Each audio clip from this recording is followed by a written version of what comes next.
প্রিয় দর্শক, আপনাদের শুভেচ্ছা জানিয়ে universal medical college and hospital আজকের সংবাদপত্রের আজকের পর্বটি শুরু করছি। আমি মীর মাসরুর জামান।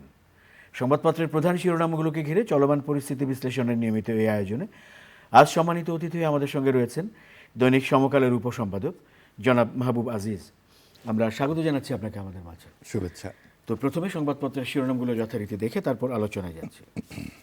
মানব জমিন, রেকর্ড বুকে ওলটপালট, কাল বাজেট পাস, যেসব পরিবর্তন আসছে, স্পার্সোকে স্বনির্ভর মহাকাশ প্রতিষ্ঠান হিসেবে গড়ে তোলার নির্দেশ প্রধানমন্ত্রীর, জুলাই আন্দোলনের মাস্টারমাইন্ড নিয়ে সংসদে বাহাস, নেইমার থাকছেন কি, ভারতের ট্যুরিস্ট ভিসা চালু,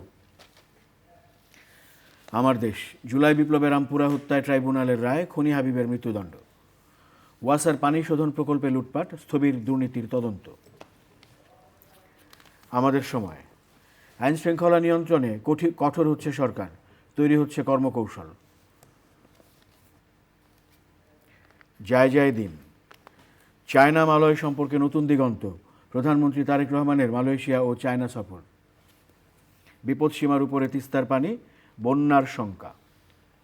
অক্টোবরে স্থানীয় সরকার নির্বাচন করার প্রস্তুতি চলছে ইসি। আগামীর সময়, সাম্বার তাল না সামুরাইয়ের ধার, তত্ত্বাবধায়ক সরকার নিয়ে এখনও অস্পষ্টতা, আপিল বিভাগে এখনও ঝুলে আছে পঞ্চদশ সংশোধনী মামলা। কালবেলা, ভয়ঙ্কর রূপ দেখাতে পারে ডেঙ্গু, প্রস্তুতি দুর্বল।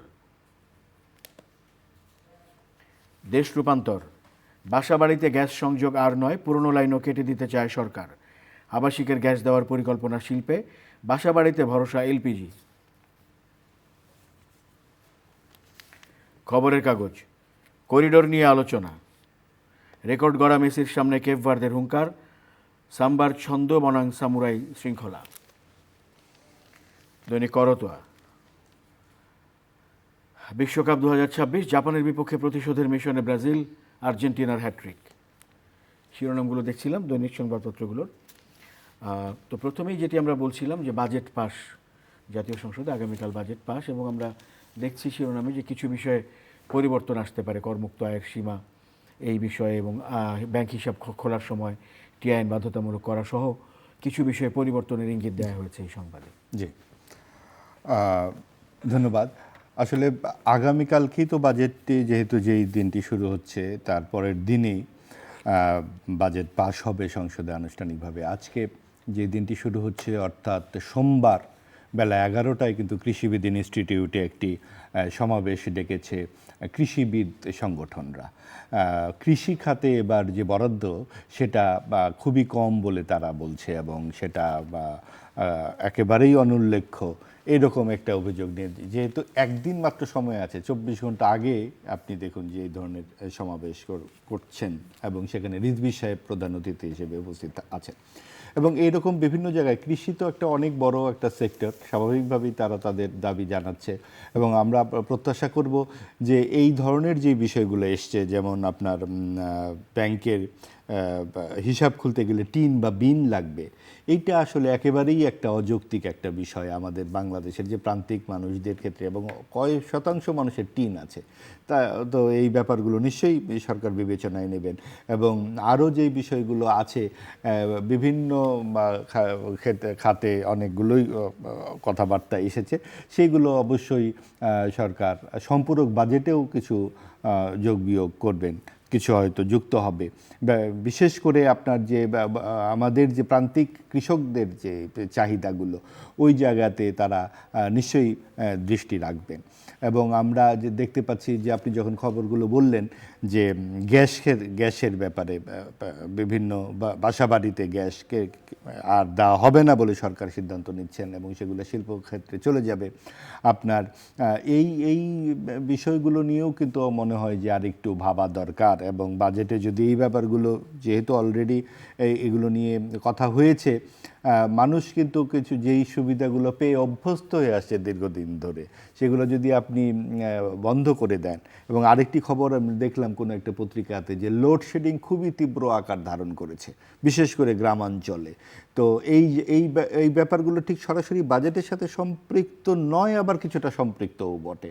কারণ আপনার কিন্তু যেইগুলো খুবই জরুরি সেবা খাত মানুষের জন্য, বিদ্যুৎ, গ্যাস, সড়ক ইত্যাদি, এবং অবশ্যই কৃষি, এবং এই বিষয়গুলো নিয়ে যে আলোচনাগুলো হয়েছে নিশ্চয়ই সরকার সেগুলো বিবেচনায় নেবেন। আপনি লোডশেডিংয়ের কথা বলছিলেন, তো আমরা জানি যে গ্যাস তো সেসব কারণেও প্রয়োজন, এই সমস্ত সংকট মোকাবেলা, বিশেষ করে শিল্প। তো সেজন্যই এই পরিকল্পনা বা চিন্তার কথা বলা হয়েছে যে হ্যাঁ, বাসা বাড়িতে আর গ্যাস দেওয়া হবে না, বিদ্যমানগুলো কেটে দেওয়ার বিষয়টি। তো আপনি এই সংকট মোকাবেলার প্রেক্ষাপটে আপনি বিষয়টা কিভাবে দেখছেন? এইটা আসলে সরকারের আরও একটু অংশীজনদের সাথে আলাপ আলোচনা করা দরকার।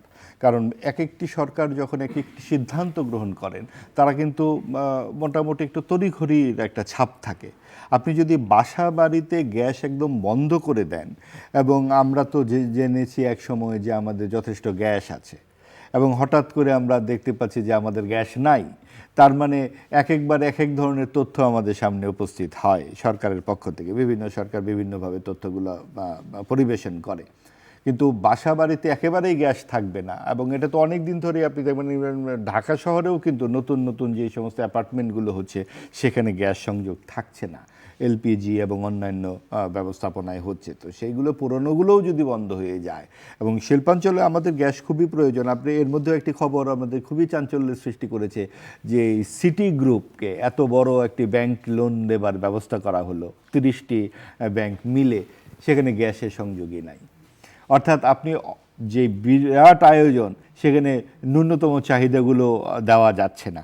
কাজেই সমন্বয় করা দরকার। আমাদের যা গ্যাস আছে সেই পুরো গ্যাসটাকেই আমরা কিভাবে ব্যবহার করব, এবং বাসা বাড়িতে যেভাবে চলছিল সেটাও আদৌ যদি না চলে, তাহলে কিভাবে মানুষ সেই সুবিধাগুলো অব্যাহত রাখবে, সেটারও একটা বন্দোবস্ত করা দরকার। নাগরিক সুবিধা মানুষ চাইবেই না। আপনি নগরকেন্দ্রিক যে সভ্যতার বিকাশ হচ্ছে, তাতে তো শুধুমাত্র যে নগরে আপনি গ্যাস দিবেন তা তো না। আমরা তো চাইবো যে সারা দেশের প্রায় তৃণমূলেও গ্যাস চলে যাক। তো সেই ক্ষেত্রে সরকার কি করে সেটা ব্যবস্থাপনা করবেন, সেটাও তাদেরকে অংশীজনদের সাথে আলাপ আলোচনা করতে হবে। 5 বছর হোক, 10 বছর হোক, 15 বছর হোক, কীভাবে সেটা তারা সামনের দিকে যাবেন, নিশ্চয়ই সেই পরিকল্পনা সরকারের কাছ থেকে আমরা চাইবো এবং প্রত্যাশা করব তারা জানাবেন। মাননীয় প্রধানমন্ত্রী তারেক রহমানের মালয়েশিয়া এবং চীন সফরকে ঘিরে সংবাদ শিরোনাম আজও আমরা দেখতে পাচ্ছি আমাদের সামনে। এখানে বলা হচ্ছে যে অর্জন নিয়ে চুলচেরা বিশ্লেষণ চলছে, এবং স্বাক্ষরিত সমঝোতা স্মারকগুলোকেই বড় অর্জন বলে কেউ কেউ মনে করছেন, এই কথা শিরোনামে উল্লেখ করা হয়েছে। তবে বাস্তব অর্থনৈতিক অর্জনের ভিত্তিতে এর প্রকৃত মূল্যায়ন হওয়া উচিত বলে মত দিয়েছেন। জি, দেখুন, সবচেয়ে বড় কথা যে একটি গণতান্ত্রিক সরকারের প্রধানমন্ত্রী হিসেবে তারেক রহমান অন্তত দীর্ঘদিন পর, প্রায় বছর দুয়েক পর, বাংলাদেশের নেতৃত্ব দিলেন বিদেশের সাথে আলোচনায়। এবং সেটা প্রথমেই মালয়েশিয়াকে বেছে নেওয়া একটা বুদ্ধিদীপ্ত কাজ হয়েছে। কারণ ভারতে গেলে এক দল বলতো যে ভারতের মুখাপেক্ষী হয়ে যাচ্ছে সরকার, এবং ভারতের দালালি করছে। আবার চীনের সাথে যেহেতু ঐতিহাসিকভাবে বিএনপির সম্পর্ক কিন্তু বরাবরই ভালো, আমরা এর আগেও দেখেছি, জিয়াউর রহমানের সময় বলুন, বেগম খালেদা জিয়ার সময় বলুন, চীনের সাথে সবসময় বিএনপি একটা ভালো সম্পর্ক থাকে। সেক্ষেত্রে যদি চীন প্রথমে থাকতো, তাহলে যে বড় যে শক্তিগুলো চীন, ভারত বা যুক্তরাষ্ট্রের সাথে যে আমাদের একটা টান পড়েন বিভিন্ন রকমের আছে, সেই জায়গা থেকে মালয়েশিয়াটাকে একটা নিরাপদ গন্তব্যই ছিল। এবং সাথে সাথে চীনটাও হয়ে গেল চীনের সাথে। এবং এই যে দুই দেশের সঙ্গে যে বাংলাদেশের যে আলাপ আলোচনা, এবং তাতে কিন্তু আমাদের দেন দরবার করবার ক্ষমতাটা বেশ ঝালাই করা হলো।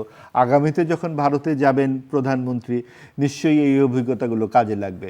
আমরা খেয়াল করেছি যখন প্রধানমন্ত্রী কথা বলেছেন, তাকে যথেষ্ট মানে এক ধরনের আত্মবিশ্বাসী মনে হয়েছে, এবং যথেষ্ট সমান সমান এক ধরনের উইন উইন সিচুয়েশনে তিনি কথা বলেছেন।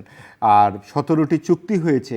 এখনই তো একদম 24 ঘন্টা 48 ঘন্টা পরে আমরা কি পেলাম, ব্যাপারটা যেটা আমাদের পররাষ্ট্রমন্ত্রী বলেছেন যে আমরা সেই ভিক্ষার ঝুলি নিয়ে যাবার দিন কিন্তু আমাদের শেষ।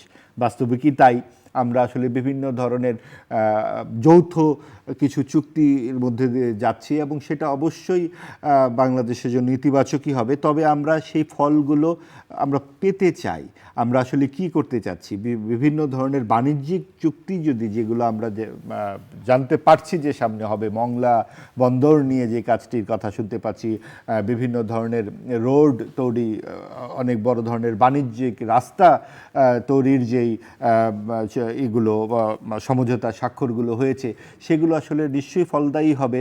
তবে আমরা অপেক্ষা করতে চাই এবং চীন যেহেতু একটা পরাশক্তি হয়ে উঠছে অন্তত অর্থনৈতিক দিক থেকে, তাদের সাথে এই বন্ধুত্ব আমাদের নিশ্চয়ই কাজে লাগবে। আবার একই সাথে ভারতের সাথেও আমাদের যে আগামী দিনের যেই দ্বিপাক্ষিক বৈঠকগুলো হবে, সেখানেও বাংলাদেশ নিশ্চয়ই ম্যাচুরিটির পরিচয় দেবে। ইতিমধ্যে ভারত আমাদের ভিসা, যেটা ট্যুরিস্ট ভিসার ব্যাপারটি খুলে দিয়েছে, হয়তো আর আগামীকাল থেকেই শুরু হয়ে যাচ্ছে। তো সব কিছু মিলিয়ে অনেক বেশি স্বাভাবিক হচ্ছে এবং গণতান্ত্রিক সরকারের কাছে এটাই আমাদের ন্যূনতম প্রত্যাশা। চীন সফর নিয়ে যখন আলোচনা করছিলাম, আমাদের সামনে একটি শিরোনাম রয়েছে করিডোর নিয়ে আলোচনা। আমরা যেটি দেখেছিলাম যে মিয়ানমার হয়ে চীন পর্যন্ত একটি করিডোর করার কথা চিন্তায় বা পরিকল্পনার মধ্যে এসেছে। এটি বিশ্লেষণ করা হয়েছে এই সংবাদ শিরোনামের অধীনে। বিশেষজ্ঞরা একজন বলছেন যে এটি প্রকৃত অর্থে কানেক্টিভিটি, আরেকজন বলছেন যে বিশেষ গুরুত্ব দেওয়া উচিত এবং নিরাপত্তা নিশ্চিত না হলে করিডোর সম্ভব নয় বলেও এখানে মন্তব্যের কথা এসেছে। হ্যাঁ, নিশ্চয়ই। আরেকটি দিন দেখবেন যে এই যে চুক্তিগুলোর মধ্যে চীন কিন্তু অনেক রক্ষণশীল। তাদের যে রাজনৈতিক দৃষ্টিভঙ্গি, যেমন তারা যে সমঝোতার মধ্যে যে বাংলাদেশ যে রোহিঙ্গা প্রত্যাবর্তনের ক্ষেত্রে চীনের সহযোগিতা চেয়েছিল, ওই চুক্তিতে কিন্তু রোহিঙ্গা শব্দটি চীনের পক্ষ থেকে ব্যবহার করা হয়নি, জাতিগত উদ্বাস্তু শব্দটি ব্যবহার করা হয়েছে। আরেকটা ব্যাপার হয়েছে, বাংলাদেশ কিন্তু একেবারে শর্তহীনভাবে তাইওয়ানের যে স্বাধীনতার ব্যাপারে চীনের যে আপত্তি, সেখানে কিন্তু বাংলাদেশ সমর্থন দিয়েছে। অর্থাৎ বাংলাদেশ কখনো তারা যে দ্বিপাক্ষিক যে বৈঠকে গেছে, সেখানে চীন যা অপছন্দ করতে পারে সেরকম কোনো বিষয়ই কিন্তু বাংলাদেশ সেরকম উচ্চকণ্ঠ হয়নি। অর্থাৎ এক ধরনের কূটনৈতিক সমঝোতার দিকেই বাংলাদেশের দৃষ্টি ছিল। সেই ক্ষেত্রে করিডোরের ক্ষেত্রেও বাংলাদেশ অবশ্যই ভাববে, যতই তারা কূটনৈতিকভাবে শিষ্টাচার মেনে সব কিছুই বাংলাদেশ করছে বটে, দেশের স্বার্থ তো বিসর্জন দেবার কোনো সুযোগই নাই। আর করিডোরের ক্ষেত্রে বাংলাদেশ অবশ্যই অনেক চিন্তাভাবনা করবে এবং এটা আমরা প্রকাশ্য আলোচনায় আমরা জানতে চাইব, বিশেষ করে সংসদে যাতে আলোচনা হয়।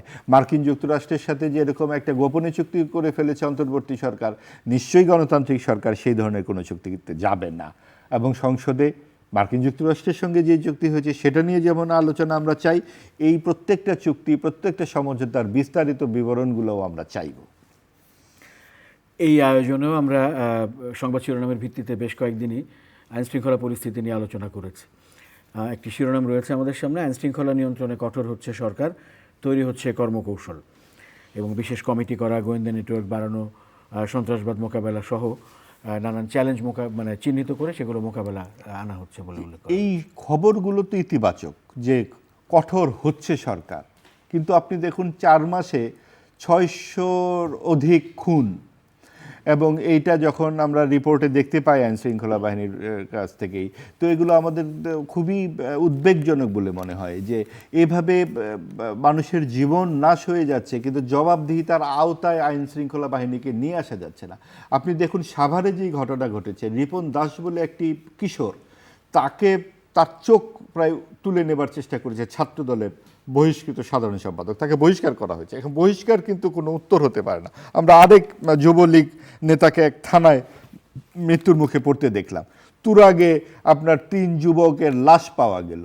এই সব কিছুই কিন্তু দেখা যাচ্ছে যে সরকারের পক্ষ থেকে কোনো কিছু কিন্তু অস্বীকার করা হচ্ছে না। এটা একটা ইতিবাচক ব্যাপার যে না, এমন কিছু ঘটে নাই, মুখ মুছে ফেলছে, ব্যাপারটি সরকার তা করছে না বটে, কিন্তু এটুকুই কিন্তু যথেষ্ট নয়।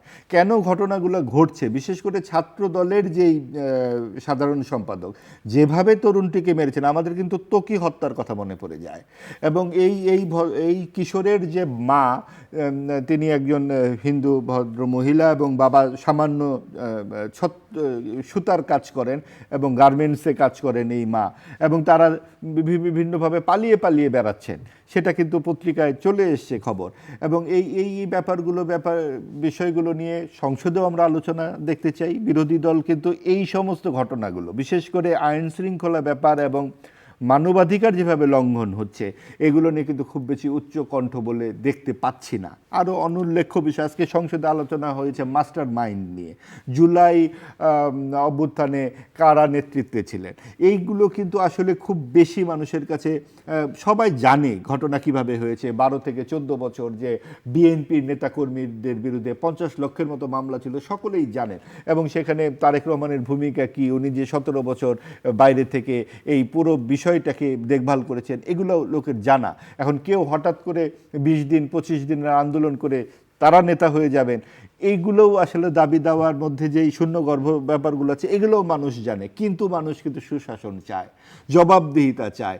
এই ধরনের বাহাসের চাইতেও সবচেয়ে বড় কথা হচ্ছে আমাদের নিশ্চিন্তে ঘুমানোর যে স্বাধীনতাটুকু, সেইটুকু সরকার ঠিকমতো পারফর্ম করতে পারছে কিনা, ওই জায়গাতে কিন্তু আমরা এখনো ঘাটতি দেখতে পাচ্ছি। বিশেষ করে আইন শৃঙ্খলার যেহেতু অবনতি হয়েছিল অন্তর্বর্তীকালীন সরকারে, অতখানি না হলেও আপনার মব সন্ত্রাসও আছে, খুনোখুনিও আছে, ছিনতাই রাহাজানি তো আছেই। আপনি সৌরাওয়ার্দী হাসপাতালের সামনের যে একজন মহিলা তার কন্যাসহ বাড়ি ফিরছিলেন, হ্যাচকা টান দেয়া ব্যাগ নিয়ে পড়ে গেল এবং 3 দিন পরে তিনি মারা গেলেন। এইভাবে মুখ থুবড়ে সম্পূর্ণ জাতিগতভাবে আমরা কিন্তু প্রায়ই রাস্তার মধ্যে পড়ে যাচ্ছি। সরকারের উচিত আমাদের পাশে এইভাবে দাঁড়ানো। আমরা কিন্তু এভাবে হ্যাচকা টানে পড়ে যেতে চাই না দুষ্কৃতিকারীদের হাতে। একটি সংবাদ শিরোনাম রয়েছে, স্থানীয় নির্বাচনের প্রস্তুতি নেওয়া হচ্ছে, নির্বাচন কমিশনের বরাদ দিয়ে এটি শিরোনামটি করা। জি, এটা একটি ইতিবাচক খবর এই কারণে যে আমরা যত বেশি গণতান্ত্রিক চর্চার মধ্যে থাকব এবং মানুষ যখন যত বেশি ভোট দেবার সুযোগ পাবে, নিজেদের নেতৃত্ব বাছাই করে নিতে পারবে, সমাজে অনেক বেশি ক্ষোভ, ক্রোধ এবং অনেক হিংসা হানাহানি কমে আসতে বাধ্য। কারণ গণতান্ত্রিক যেই রীতিনীতিতে ভোট কিন্তু প্রার্থনা করতে হয়। ভোট প্রার্থনা করা মানেই হচ্ছে আপনি গায়ের জোর ব্যবহার করতে পারবেন না। রাজনীতিবিদরা যখন গায়ের জোর ব্যবহারটা কম করবেন, কর্তৃত্ববাদিতা আচরণগুলো কমাবেন এবং রাতের বেলা ভোট নিজেদের মতো করে ভোট কমিয়ে আনবেন, তখনই আসলে সত্যিকারের একটা সহিষ্ণু সমাজ তৈরি হবে। অবশ্যই স্থানীয় সরকারের কিন্তু সেটা অন্তর্ভুক্তিমূলক হতে হবে। আপনি কাউকে কাউকে নির্বাচনে আসতে দেবেন না এবং বলবেন যে অমুকের দোসর, ফ্যাসিস্টের দোসর, তাদেরকে আমি সমাজে থাকতে দেব না, আমরা এবং মামুরা মিলে নির্বাচন করব। এই রকম ঘটনা আমরা বিগত অনেক বছর ধরেই দেখে আসছি। সেই জায়গা থেকে ধীরে ধীরে আমাদের বেরিয়ে আসতে তো হবেই।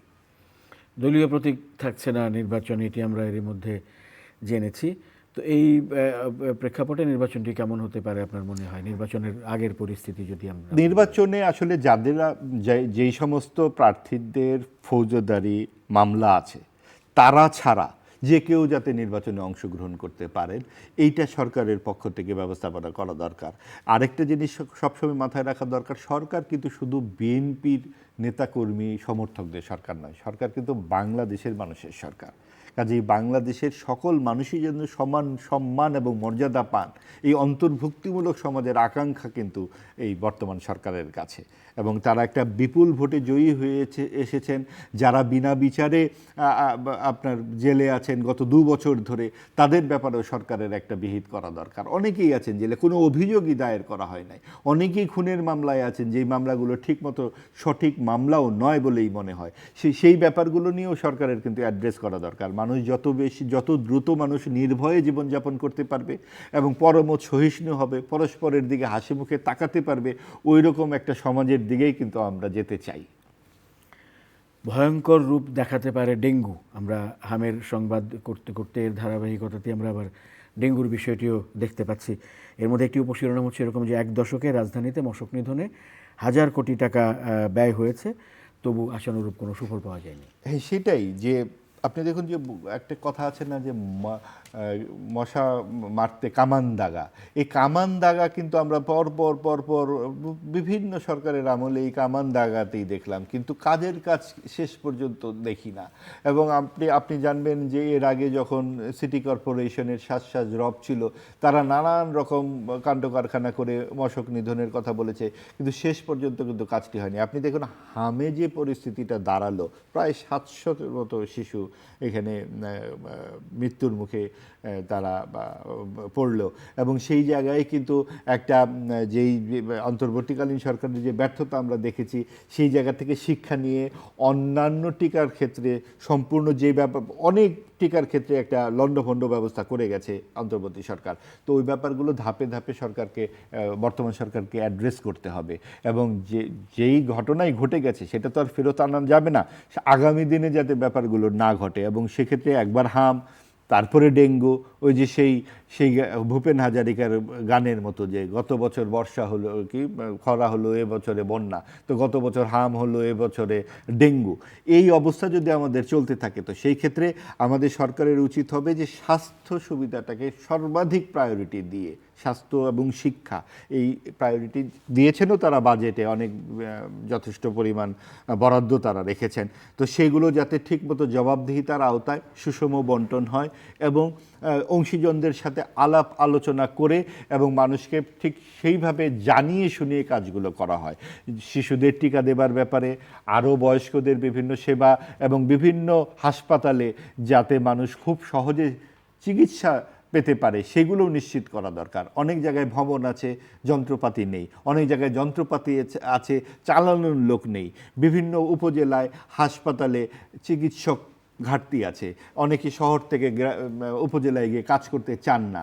এই বিষয়গুলো অবশ্যই সংশ্লিষ্ট বিভাগের দৃষ্টি দেওয়া উচিত, এবং তাদেরকে বিভিন্ন ধরনের প্রণোদনাও দেওয়া উচিত। চিকিৎসকরা কেন যেতে চাইবেন?